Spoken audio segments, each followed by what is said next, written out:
Muito bem, meus irmãos, boa noite, a graça e a paz do nosso Senhor Jesus Cristo. Meus irmãos, esse ano é um ano difícil, não por causa da Copa. Nesse ano de eleição, as coisas ficam ainda mais polarizadas, né? Politicamente falando e ideologicamente falando também, as coisas ficam mais fortes, né? Hoje nós vivemos um mundo com o advento da tecnologia, da mídia social, onde a narrativa, a história que é contada, ou a forma como a história é contada, ela tem valido mais do que a verdade, para ambos os lados. É uma fase da vida, é um momento onde as convicções, muitas vezes, ultrapassam até a razão. É uma época em que as definições estão entrando em colapso, em que se você chega para um jovem e pergunta para ele assim, o que é um homem? O que é uma mulher? Ele não vai saber o que dizer. No meio desse colapso de definições, de afastamento da palavra de Deus, fala-se muito sobre, mas se define pouco e se vive pouco, a palavra chamada tolerância. E é interessante que há um risco de a gente idolatrar a tolerância em desvantagem, ou colocando em demérito, ou em detrimento da verdade. Em nome da tolerância, vamos deixar a verdade um pouco de lado, para que ela não venha machucar as pessoas. É muito interessante como se essas coisas que nós falamos, a gente consegue pensar em vários exemplos, né, na nossa cabeça da atualidade. Mas eu sou um dos caras que, a partir daquilo que eu já aprendi com a palavra de Deus, eu sou totalmente contra com essa ideia de que hoje em dia, quando você vai para a Bíblia, fala, não existe nada novo debaixo do céu. Quando nós lemos lá em Gálatas, capítulo 4, versículo 6, Paulo fala o seguinte, e porque vocês são filhos de Deus, não, peraí, esse não.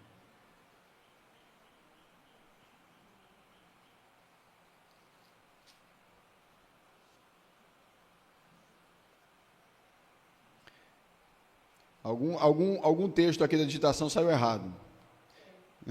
Não sei onde é que está o texto que eu separei. Mas a palavra de Deus fala, Paulo fala em um certo momento, quando está escrevendo uma das suas cartas, Paulo fala assim, meus irmãos, escrevendo-vos essas coisas, torno-me inimigo de vocês, por dizer a verdade.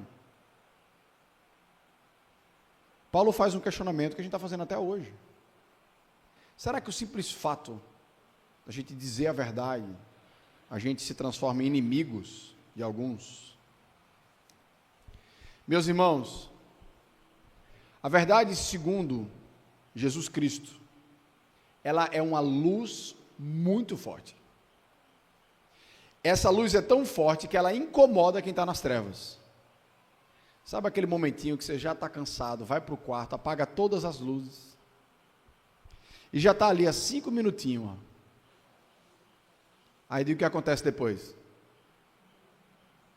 A esposa ou o esposo entra, ele ainda vai tomar banho, primeira coisa que ele faz, liga a luz, ei, pera aí. Jesus falou que ele é o caminho, a verdade e a vida. Jesus falou que ele é a luz do mundo. Jesus é essa luz forte. Essa luz forte pode significar uma vida livre da escuridão. É uma das coisas que mudou o nosso modo de vida. Olha o que está acontecendo. A gente está aqui, 7:30 da noite, se reunindo, fazendo uma coisa útil. Por quê? Porque a gente tem luz. Não somos mais reféns da luz. Mas a mesmíssima luz pode se transformar num tremendo incômodo para quem quer viver nas trevas. Pensando nessa temática, peço que os irmãos abram em Atos 4, versículos de 1 a 12.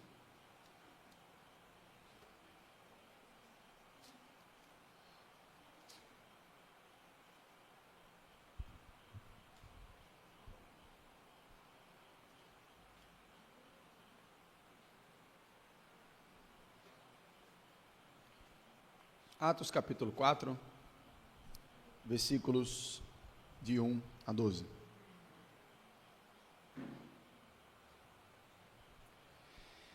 Enquanto Pedro e João ainda falavam ao povo, chegaram os sacerdotes, o capitão do templo e os saduceus, ressentidos porque os apóstolos estavam ensinando o povo e anunciando em Jesus a ressurreição dentre os mortos. Prenderam Pedro e João e os recolheram ao cárcere até o dia seguinte, pois já era tarde. Porém, muitos dos que ouviram a palavra creram, subindo o número desses homens a quase 5.000. No dia seguinte, as autoridades, os anciãos e os escribas se reuniram em Jerusalém, com o sumo sacerdote Anás, com Caifás, João, Alexandre e todos que eram da linhagem do sumo sacerdote. E, colocando os apóstolos diante deles, perguntaram: com que poder ou em nome de quem vocês fizeram isso? Então Pedro, cheio do Espírito Santo, lhes disse: autoridades do povo e anciãos, visto que somos interrogados a propósito do benefício feito a um homem enfermo e de modo como ele foi curado, saibam os senhores todos e todo o povo de Israel que em nome de Jesus Cristo, o Nazareno, a quem vocês crucificaram e a quem Deus ressuscitou dentre os mortos, sim, em seu nome é que este está curado na presença de vocês. Este Jesus é a pedra que vocês, os construtores, rejeitaram, mas ele veio a ser a pedra angular. E não há salvação em nenhum outro, porque debaixo do céu não existe nenhum outro nome dado entre os homens, pelo qual importa que sejamos salvos. Vamos orar. Senhor nosso Deus, nosso amado Pai, louvamos e engrandecemos, ó Pai, o teu santíssimo nome. Te agradecemos pelo privilégio de estarmos juntos como tua família, como teu povo, para ouvir a tua palavra, para conversar contigo, ó Pai, durante esse culto. Senhor Deus, que o nosso coração possa ser impactado, exortado, Senhor Deus, consolado, Senhor Deus, nessa noite. Só e somente só pela tua palavra. Só ela te representa, Senhor Deus. Que tu possa falar conosco através do teu Santo Espírito. Em nome do teu Filho amado Jesus. Amém. A história vai alongando, né? Começou no início do capítulo 3, quando Pedro e João vão para o templo e curam um paralítico de nascença. Pedro faz uma pregação maravilhosa, que a gente já tratou aqui as partes da pregação, levou a boa notícia para aqueles judeus. Pedro e João pregam claramente o evangelho, a boa notícia do evangelho, fala que eles precisavam de arrependimento, que eles precisavam se converter, que eles precisavam colocar a fé deles exclusivamente em Jesus Cristo, e eles falam claramente que o Jesus Cristo, a quem eles crucificaram, foi ressuscitado por Deus Pai. O que nós lemos no capítulo 4 é a consequência dessa pregação. O que é que aconteceu depois da pregação de Pedro, que nós lemos no capítulo 3? Apesar da pregação aqui registrada no capítulo 3, ela parecer assim concluída, né? Pedro e João ainda estavam falando quando vieram os sacerdotes, o capitão do templo e os saduceus, né? O capitão do templo aí era como se fosse o delegado, né? Do templo, que era um local muito grande, e aí eles vêm junto com as autoridades do templo, e a Bíblia fala que eles estavam ressentidos, que eles estavam, né, agoniados com aquela circunstância, eles estavam não gostando daquilo que estava acontecendo. Por quê? Primeira coisa, porque Pedro e João estavam ensinando no templo. Que conversa é essa? Quem ensina no templo é os escribas, eram os sacerdotes, eram os fariseus. Não é essa que vocês estão ensinando aqui dentro do templo. A segunda coisa que eles não gostam, fica claro aqui no versículo 2, É que os apóstolos estavam ensinando o povo, anunciando Jesus. Há uma ênfase, você vai ver isso no estudo de Atos, que aquele povo que a gente ouve muito no Novo Testamento, principalmente nos evangelhos, dos fariseus, os fariseus mesmo que vão desaparecer um pouquinho da história aqui, e vai começar a entrar mais em ênfase o que a gente chama de saduceu. O saduceu era uma figura extremamente estranha. Eles eram homens muito influentes, geralmente eram homens ricos, né? Que eles tinham um envolvimento político com Roma muito forte, e eles tinham umas crenças muito estranhas. Eles só criam no Pentateuco. Aí o que é o Pentateuco? Janeiro, ó. Gênesis, Levítico, Números, Deuteronômios, Êxodo. Só os 5 primeiros livros da Bíblia. Todo o restante do Velho Testamento ele não acreditava. Ele só ficava com os 5 primeiros livros da lei, que é conhecidos como livro da lei.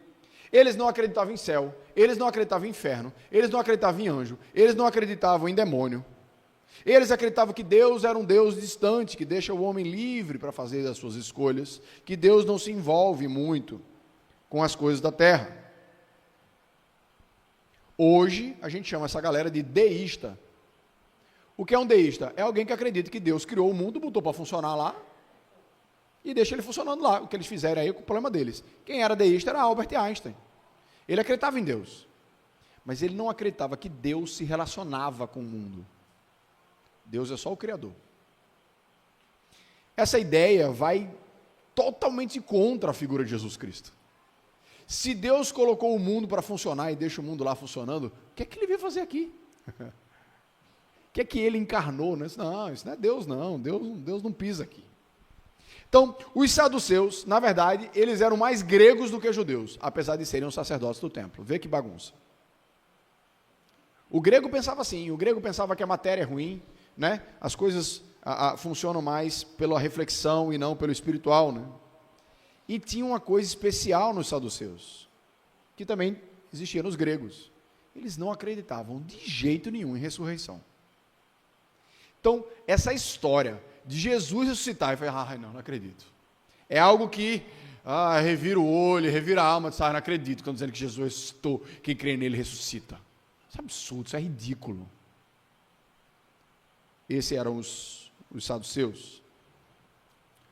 Foram eles que transformaram o templo de Jerusalém, local que era para ser conhecido como local de adoração a Deus e oração, numa casa de comércio.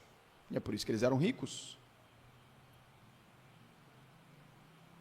Eles nunca considerariam um condenado na cruz como o Messias prometido.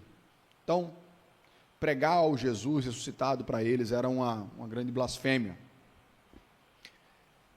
Sabendo disso, quando eles prendem Pedro e João, eles colocam na cadeia.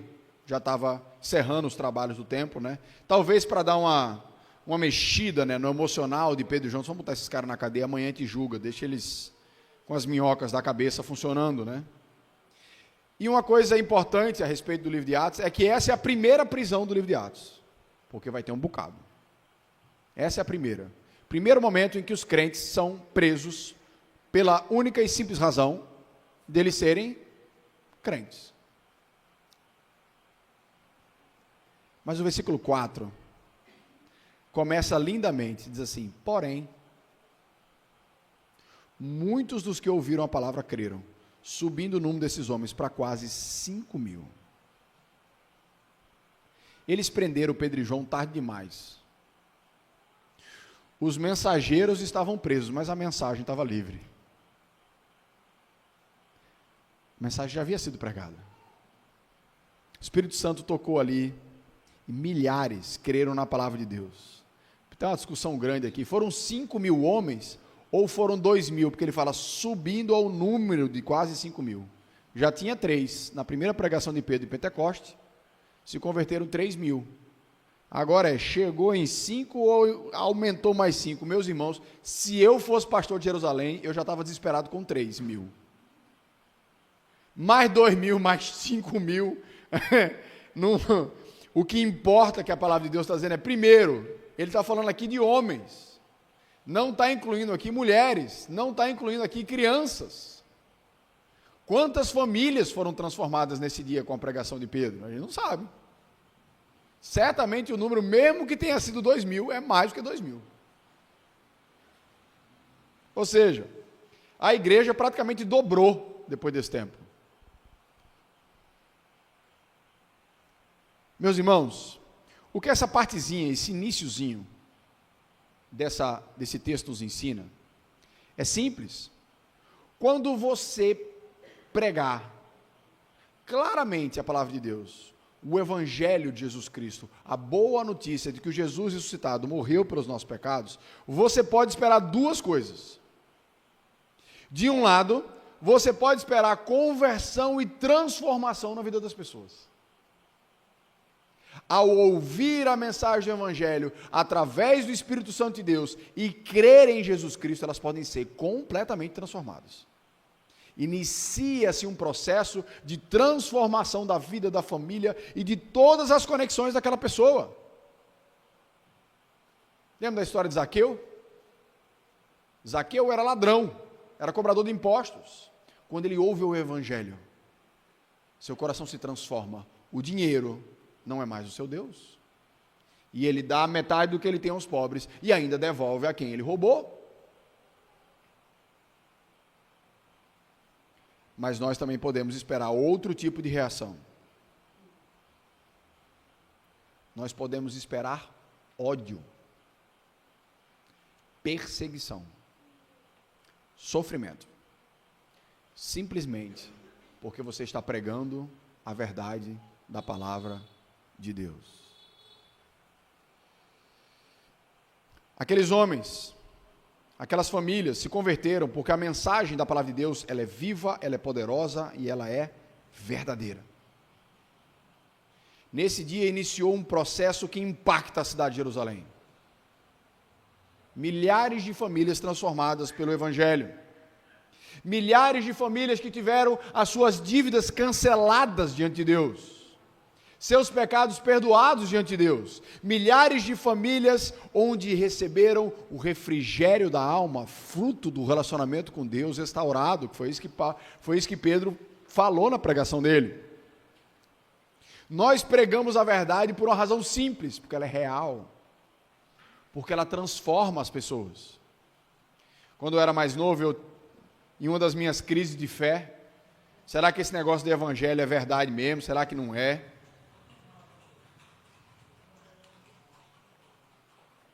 Será que quando a gente morrer, a gente vai ver Deus mesmo, vai ter aquele negócio, o julgamento, e céu, inferno?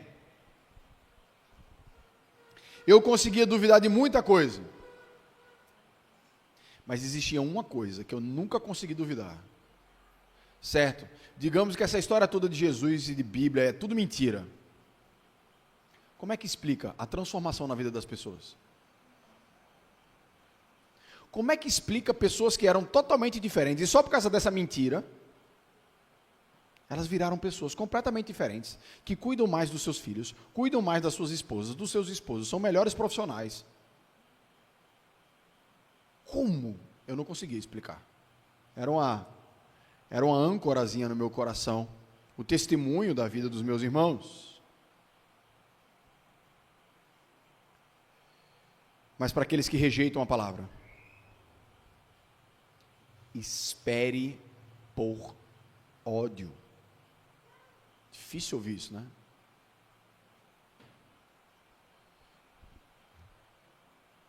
Você não está diante de uma novidade, não. Jesus disse isso para os discípulos. O mundo me odeia e vai odiar a vocês também. É ou não é assim? Vai num grupo de feminista radical e prega a verdade do que a palavra de Deus fala. O que é que você vai ouvir?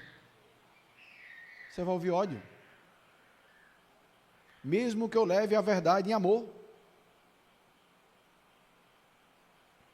Hoje em dia, meus irmãos, a gente goza de liberdade religiosa em nosso país. Mas não está bem assim. Tá, ó, aqui, domingo, porta aberta, quem quiser, a gente está filmando, transmitindo na internet. Até quando? Eu não sei não. Eu já fico cantando a bola lá em casa, né? Só não sei até quando eu vou poder pregar a palavra de Deus sem ser preso. Parar, eu não vou. Parar de dizer a verdade da palavra do Senhor, eu não vou dizer. Eu não vou parar. Porque eu sei que o seu Senhor quiser que um dia eu seja preso por causa disso, amém. Eu vou pregar lá dentro do presídio. E Deus vai sustentar minha família. Mas entenda que a gente está correndo esse risco.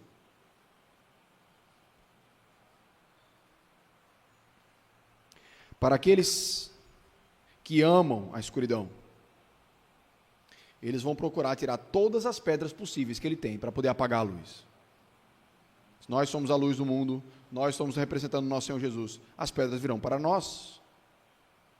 No momento em que nós deixamos de pregar com medo da rejeição, não vou falar não, vai que fulano não gosta. É isso mesmo. Vai ter alguns que não vão gostar. A gente canta aqui, essa música para mim, ela tem um significado profundo, né? Ao redor do mundo, ou do outro lado dessa rua, falarei do seu amor, porque a gente já visitamos todos os prédios desse condomínio. Literalmente. Foi de 2023 a 2026. Muita gente abriu a porta da casa para ouvir a palavra de Deus. E teve gente que gritava do outro lado da porta: ai, que crente chato!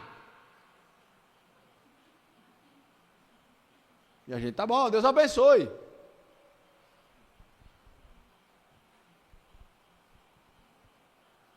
Não se iluda. Não se iluda com a expectativa de que nós vamos levar a verdade para o mundo e todo mundo vai bater palma, abrir o braço e receber a gente. Não está assim na palavra.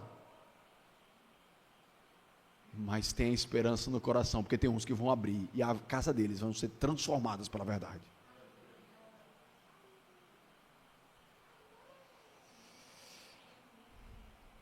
Um grande avivalista americano chamado John Wesley treinou muitos pregadores. E quando os pregadores voltavam das suas missões, né? Ele chegava para eles e perguntava assim: olha, vocês estão pregando um evangelho de verdade? Estamos, a gente está pregando um evangelho de verdade. A pergunta dele é: as pessoas estão se convertendo?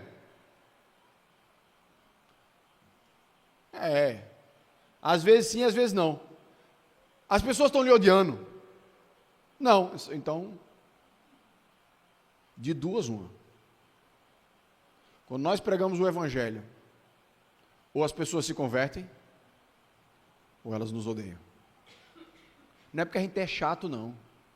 Que aí, se você é chato, é culpa sua. Eu estou só levando a palavra de Deus. Porque ela não quer a verdade. Jesus falou isso. Ele quer viver na escuridão.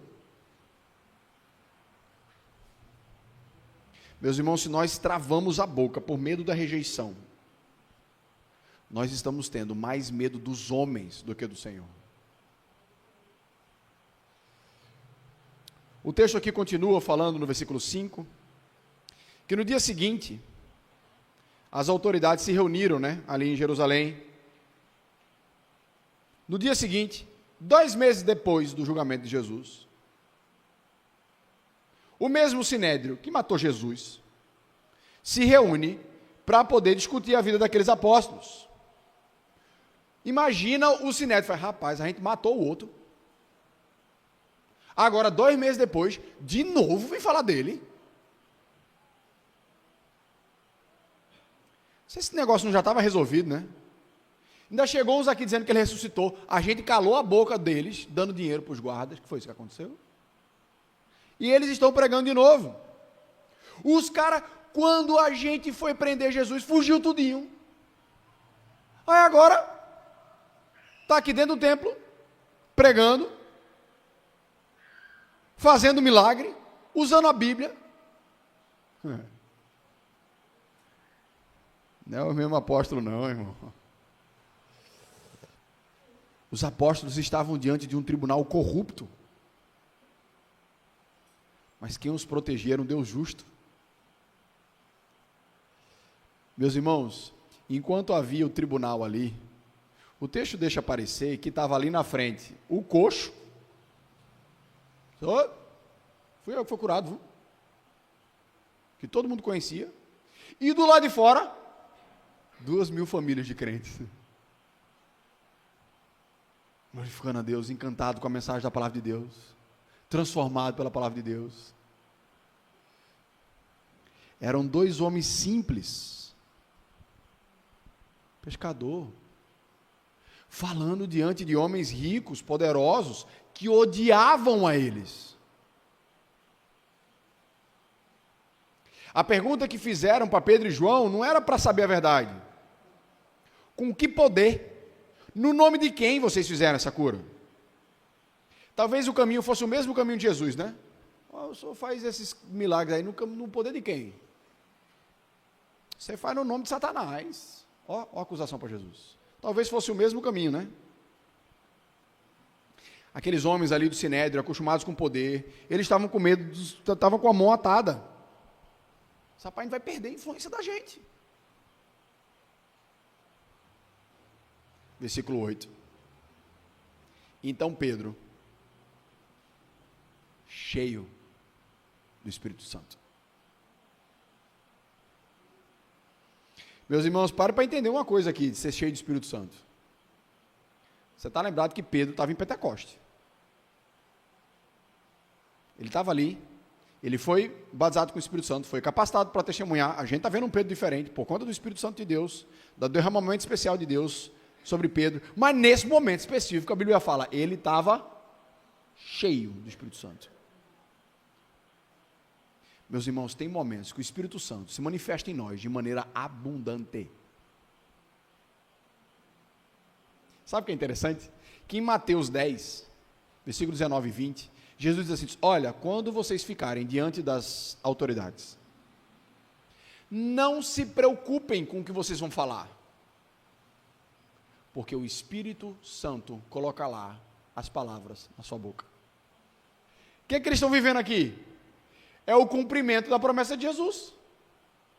Quando eles chegaram no momento de falar diante das autoridades, para testemunhar dele, eles estavam cheios do Espírito. Por quê? Porque eles estavam buscando, porque eles orando? Não, porque o Espírito Santo encheu eles.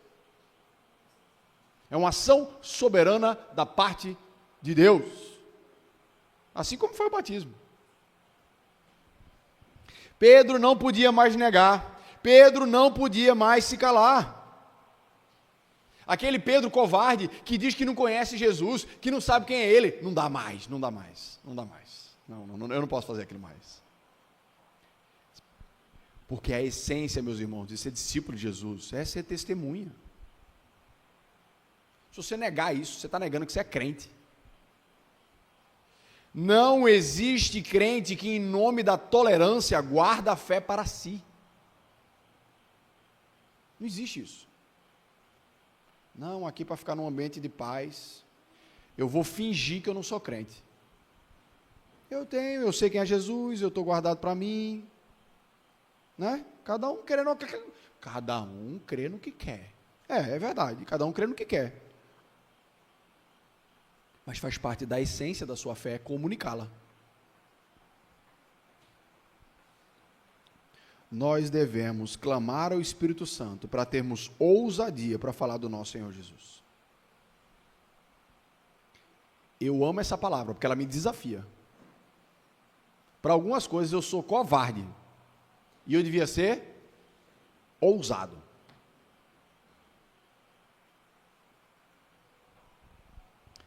Você acha que Paulo estava com medo aí? Talvez até tivesse, mas o Espírito Santo venceu. E ajudou Pedro a cumprir a promessa que ele fez para Jesus. Vocês lembram qual foi a promessa que Pedro fez para Jesus? Ele disse assim, Senhor, tu sabes que eu te amo.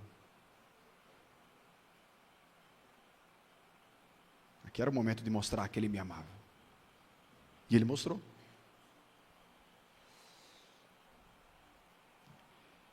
Meus irmãos, a oportunidade de testemunhar não é natural.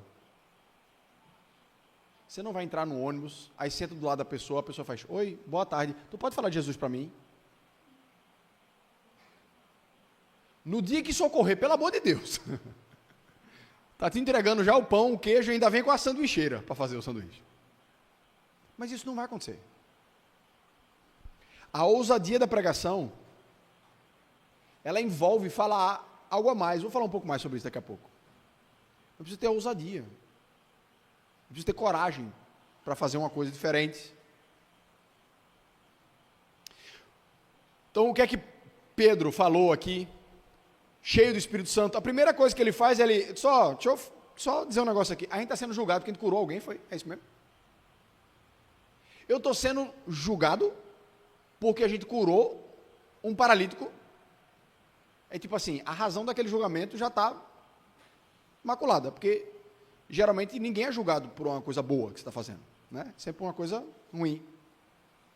E eles perguntaram com que poder e no nome de quem eles fizeram isso.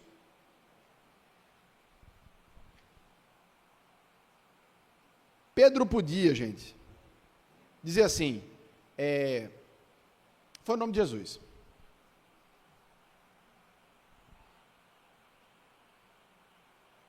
Ele não podia dizer isso, né? Ele perguntaram o nome de quem? Eu falei, o nome de Jesus. Pronto. Faça mais não, está certo. Ele pega aquela pergunta, transforma numa pregação. Com introdução, conclusão, exortação, com tudo. Ele não está respondendo só a pergunta, ele dá informação a mais. A evangelização é isso. A pessoa pergunta uma coisa, você dá informação e ainda diz mais coisa, que ela não perguntou.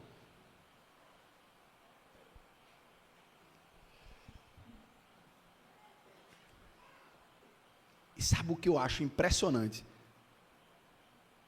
É para que falar de Jesus naquele ambiente? Ninguém queria ele. Não é? O sinédrio que matou Jesus. Vai falar de Jesus ali para quê? Não, olha, não perde nem teu tempo com aquele povo. Quer saber nada ali não, menino. Foi o que ele pensou não. Ele pregou o evangelho. Ele pregou do lado de fora, botaram ele do lado de dentro, ele pregou do lado de dentro de novo. Opa, outra oportunidade. Perguntou, agora vai ouvir. Olha, quando eu vejo essas coisas, eu lembro do meu avô. Meu avô evangelizava até passarinho. Eu tinha raiva de comprar pão com ele, quando era criança. Porque a padaria era atrás da casa dele. Aí a gente saía. Quando ele chegava na fila do pão, ele chegava e fazia, aí já era conhecido, né, morava ali, aí fazia, opa meu filho, boa tarde, tudo bom, tudo bom? Você já falou com Jesus hoje? Depois pediu o pão. Isso de 6 horas da tarde. A fila daqui do pão, ó. E o cara querendo sair, meu avô, olha, Jesus fez não sei o que para você. Com o pão na metade, assim, ele segurando aqui, entendeu? Aí ele pregava para o cara que deu o pão, ia para o caixa, olha, deu tanto, ele disse, olha, um preço bom, sabia que Jesus pagou um preço pela sua vida? Aí ele ia andar de táxi, entrava dentro do táxi, aí o táxi fazia, vai para onde? Ele, para o céu. Aí o cara olhava para trás e faz, oxe, você não sabe como é que vai para o céu não? Vá pagar meu nome que eu vou lhe explicando. Eu entendo, tinha dom, né? Mas era assim o tempo todo.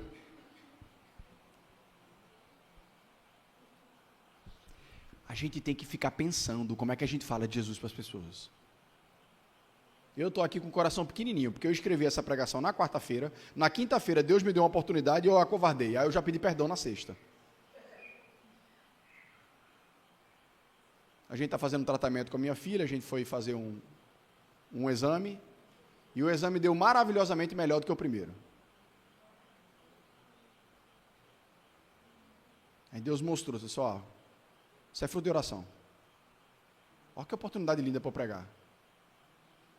Eu podia chegar na frente lá do povo, né? Gente, vocês estão vendo a melhora dessa criança. A melhora dessa criança é porque tinha muita gente orando para ela. Deus está agindo no coração dela, literalmente. E Deus pode agir no coração de vocês também. Droga, daqui a 3 meses, orem por mim, que eu vou lá de novo. A gente vai ter outra oportunidade para pregar. Uma coisa interessante de Pedro aqui também é que Pedro não se preocupa em ser educado. Vocês perceberam? Pedro chega diante do Sinédrio e faz assim: olha, saibam, senhores de todo o povo de Israel, que em nome de Jesus Cristo Nazareno, a quem vocês crucificaram. Olha o dedinho na feridinha. Ele está dizendo mentira? Se existe alguém que é responsável pela crucificação de Jesus, é o Sinédrio. É a verdade. A fidelidade de Pedro, a nossa fidelidade, é com a verdade.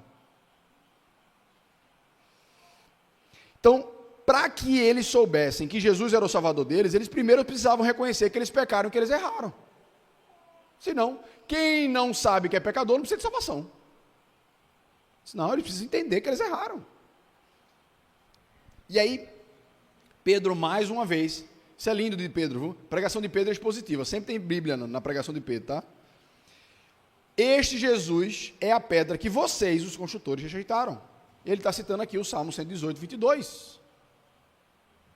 A pedra que os construtores rejeitaram se tornou a pedra angular. A pedra angular tem várias hipóteses, mas é a pedra da esquina da casa, né, da base da casa ali. Então, quando estava naquele processo de escolher qual é a pedra que vai usar na casa, não, essa aqui não presta não, já, não dá para a gente usar aqui na casa. A Bíblia está falando, essa, vocês achavam que não prestavam para nada, ela é a pedra mais importante da casa. E eles estavam falando que essa pedra é Jesus Cristo. Vocês, os construtores, vocês que estão conduzindo o povo na adoração, vocês rejeitaram Jesus. Mas Deus foi lá e resgatou ele. Deus ressuscitou Jesus, a quem vocês crucificaram, por uma razão simples. Porque ele é a pedra principal do templo de Deus. E por fim, Pedro faz no versículo 12 uma declaração extremamente exclusivista. Só tem salvação no nome de um único nome debaixo do céu: Jesus Cristo. Hoje, nessa tolerância, a gente está não só aprendendo a conviver com uma fé diferente, como está se equivocando, achando que todas as religiões, elas são verdadeiras e válidas. E aí chegamos numa verdade, que não é verdade, é uma mentira, de que todos os caminhos levam a Deus, são só caminhos diferentes, mas o que importa é que todos nós estamos buscando o mesmo Deus. Não é essa a conversa? Isto é mentira. A melhor forma do reino de trevas. É forte essa afirmação, mas ela é verdadeira. A melhor forma do reino de trevas te desviar de Jesus Cristo é criar religiões. Você está satisfeito na falsa? Para que você vai buscar a verdadeira? O que importa é sinceridade. O que importa é me fazer bem. Vai nessa. Eu amo comer sorvete. Eu acho sorvete delicioso. Come sorvete a vida toda para tu ver. Você vai se matar. Você vai estar deliciosamente se enganando e se matando. Eu vou estar me sentindo muito bem comendo sorvete. Mas vai chegar uma hora que eu vou me sentir tão mal que eu vou adoecer e que não vai ter mais volta. Será que você estava disposto a morrer para dizer isso? Que Buda não salva, que Maomé não salva, que Kardec não salva. Não, eles não salvam não. Não, mas veja bem, a gente tem que respeitar todo mundo. E eu estou desrespeitando alguém? Eu só estou dizendo que ele não salva. Segundo a minha religião, segundo o meu Senhor Jesus Cristo, ele não salva. Jesus não disse, eu sou um caminho, uma verdade, uma vida. Ele iniciou. E aqui, para terminar de amarrar com um laço, para você não tirar, não há salvação em nenhum outro. Não tem. Ninguém vai salvar você, a não ser a pessoa do Senhor Jesus Cristo. O que Jesus Cristo está dizendo aqui, através da boca de Pedro, que estava cheio do Espírito Santo de Deus, é que, segundo ele, todas as religiões estão sinceramente erradas. Essa é a verdade da palavra de Deus. Essa exclusividade não é invenção de crente, não. É o que Jesus falou. É o que a palavra de Deus nos fala. Se você pregar diferente disso, você está traindo o seu Senhor. Pode um discípulo falar diferente do mestre? Um grande teólogo americano, chamado Sproul, ele disse que estava na faculdade, e a professora se levantou e disse assim: Sproul, você é cristão, não é? Aí todo mundo, né? Aí ele fez: sou. Ele disse: você acredita que as pessoas só podem ser salvas exclusivamente por Jesus Cristo? Sim. Como? Como vocês podem ser tão intolerantes e ignorantes?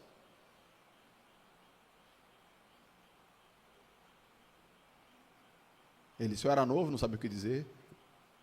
Terminou a aula, a professora veio falar com ele. Se Sproul, eu fui um pouco grossa com você, não foi? Disse: é, professora, foi um pouco, né? Mas como vocês podem pensar assim? Aí ele disse: mas professora, não é a gente que pensa assim. Por acaso pode um discípulo pensar diferente, ter o direito, a arrogância e a intolerância de pensar diferente do seu mestre?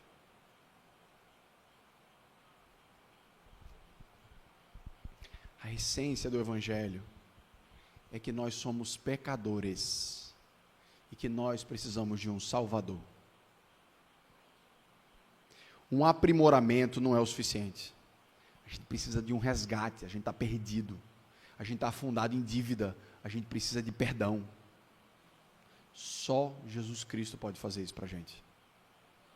As religiões fracassaram porque elas pregam a salvação pelas obras. Você vai ser salvo porque você ajuda os pobres, porque você serve os outros, porque você faz isso, você faz tal ritual, você faz aquilo. As religiões fazem a gente acreditar que nós somos autossuficientes. As religiões fazem a gente acreditar que o Filho de Deus pode ser substituído pelos nossos esforços.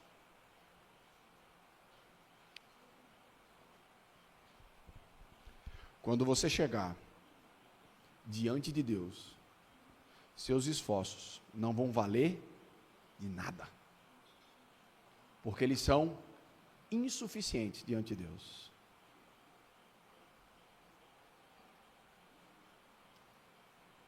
Só existe um único nome debaixo do céu que pode dar a salvação: Jesus Cristo. É o nome dele que nós devemos pregar. Vamos orar.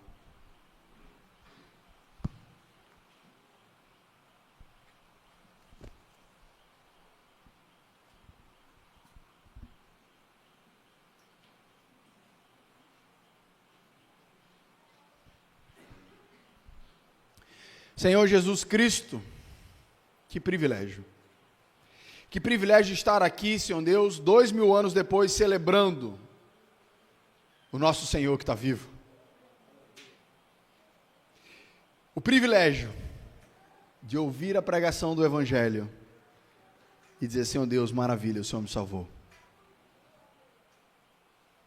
Mas, Senhor Deus, o mundo está aí afungado, Senhor Deus, atolado, Senhor Deus, em seus pecados, em suas mentiras, precisando, ó Pai, da luz que o Senhor traz. E o Senhor, em sua graça e soberania, escolheu a nós, ó Pai, para levar.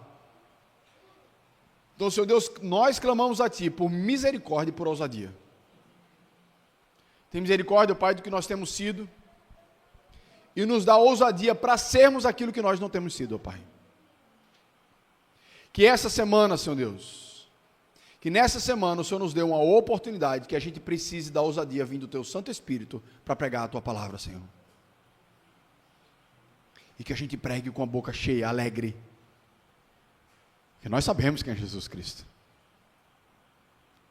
Que elas possam ser impactadas, transformadas. Nosso compromisso não é com conversão, isso é coisa do Teu Santo Espírito. mas nosso compromisso é com a pregação da Tua palavra, Senhor. Tira, Senhor Deus, tira esse medo humano e carnal da rejeição. Ele vai ocorrer. Nós seremos rejeitados, perderemos amizades, perderemos relacionamentos próximos, simplesmente por causa da Tua verdade. O Senhor já tinha dito isso para a gente. Nos dá sabedoria na pregação da Tua santíssima palavra. Em nome do Teu Filho amado Jesus. Amém.